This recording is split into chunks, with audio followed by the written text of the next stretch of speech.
ធ្លាក់ចូលក្នុងជ្រូងជ្រៅតួអ្នកណាហើយក៏មិនលឺ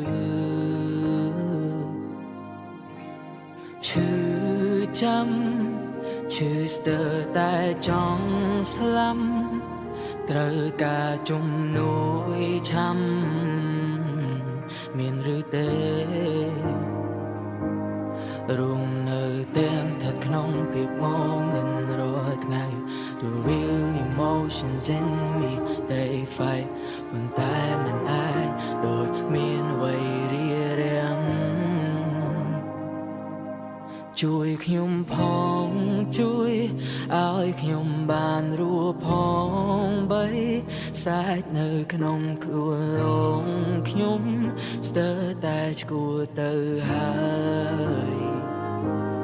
ជំងឺនេះមិនអាចនឹងជាសះស្បើយគ្មានអ្នកណាជួយបានឡើយខ្ញុំត្រូវរងទងរំไร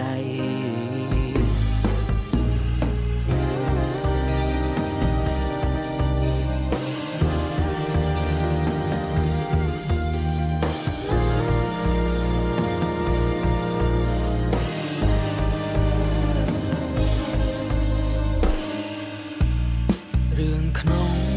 ចិនប្រៀបដូចភូមិងងឹន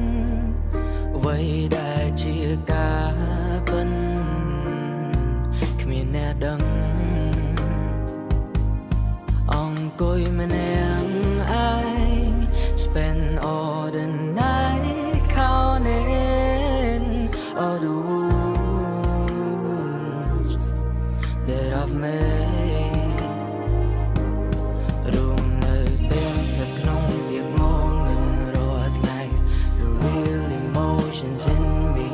they fight តែមិនអាចដូចមានអ្វីរារាំងជួយខ្ញុំផងជួយឲ្យខ្ញុំបានរស់ផងបីសាច់នៅក្នុងខ្លួនលងខ្ញុំស្ទើរតែឈួរទៅហើយជំងឺនេះមិនអាចនឹងជាសះស្បើយគ្មានអ្នកណាជួយបានឡើយខ្ញុំត្រូវរងទងរំไรជួយខ្ញុំផងជួយឲ្យខ្ញុំបានរស់ផងបីសាច់នៅក្នុងខ្លួនលងខ្ញុំស្ទើរតែឈួរទៅហើយជំងឺនេះមិនអាចនឹងជាសះស្បើយគ្មានអ្នកណាជួយបានឡើយខ្ញុំ